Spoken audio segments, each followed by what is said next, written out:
Oh my God.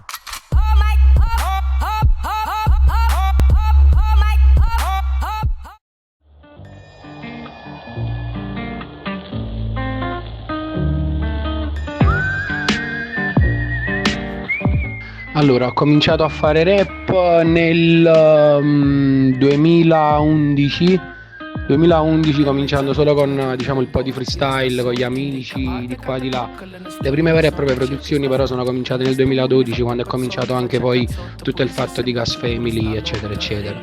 Quindi sì, diciamo che vai, 2011-2012, no? Mettiamola così.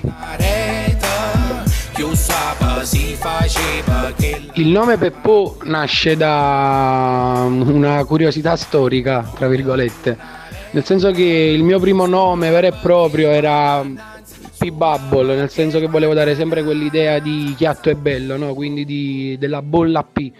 Peppo viene da un mio amico d'università, barese, che quando mi chiamava faceva sempre Peppo, Peppo, Peppo. E per l'università io ero Peppo. Questa è una bella domanda. Per me cos'è il rap?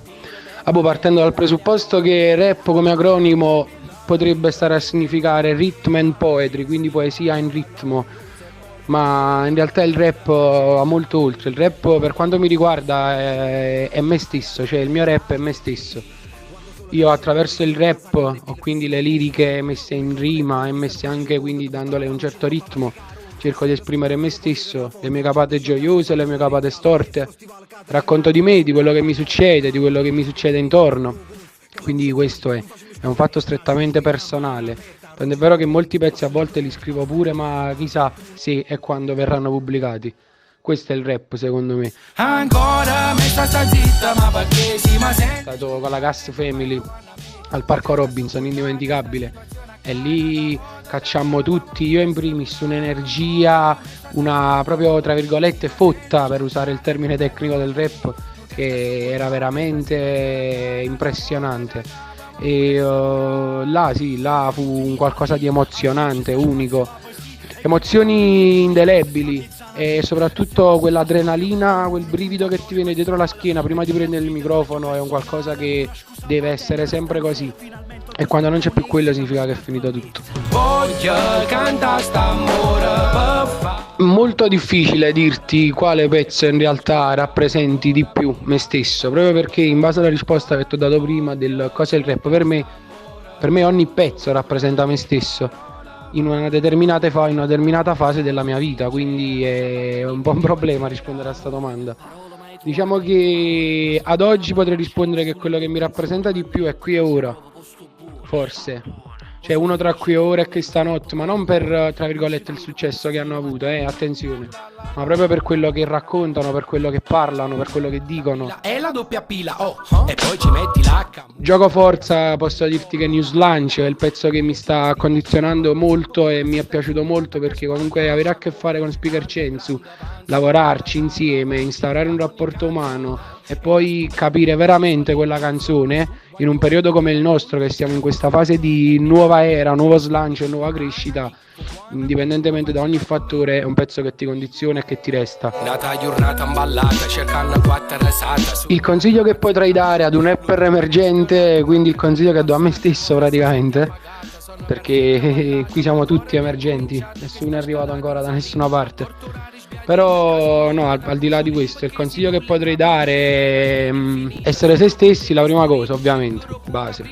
Poi viversi questa storia del rap in modo personale, autentico, dare un proprio stile alla faccenda e non emulare per forza chi o cosa, qualcuno o qualcosa, non è il caso. Ovvio, l'influenza musicale di chi ascolti ci sta, è inutile negarlo. L'importante è non essere quella cosa lì, ma essere se stessi, esporre i propri concetti, le proprie idee, le proprie rime, col proprio stile, con la propria musicalità, e non perché poi non è detto che bisogna essere per forza musicali o per forza underground. Ognuno lo fa a modo proprio. Sono Salmo, Clementino, perché secondo me Clemente è arrivato ad un certo livello e adesso dirà la sua anche a livello artistico. E poi come terzo nome ti potrei dire Speaker Censu perché a livello italiano è conosciuto e perché ritornerà molto presto, ma diciamo che il terzo nome che posso farti è Enzi, è bello pesante. Sarà sta tromba che mette malincunia, sarà sta smania. In ambito cantanti, quindi collaborazione con cantanti, una voce che da sempre mi è piaciuta è quella di Nina Zilli e anche la sua personalità, il suo carattere, oltre al fatto che è anche una bella donna. Double H è una bellissima iniziativa, infatti big up a tutti i Wayun che ci mettono mano e ci lavorano, perché fate una gran bella cosa, perché dare visibilità, dare anche quel pizzico appunto di visibilità attraverso le vostre interviste, i vostri video freestyle, non è da tutti e non è poco. Un saluto a te Wayun e Double H, Chiste e Peppo, bebe sempre al the top of the age. Siamo al limite, mangiando facim proprio. Chiste e Peppo e chiste stile che si mette in proprio. Double H non ve ne freestyle, pa gente a me e per chi sa fa online. A mostra per Wayun, a mostra per situazione, chiste e Peppo, l'underground panzona. Bello Wayun, Double H sempre a mostra, sempre più su.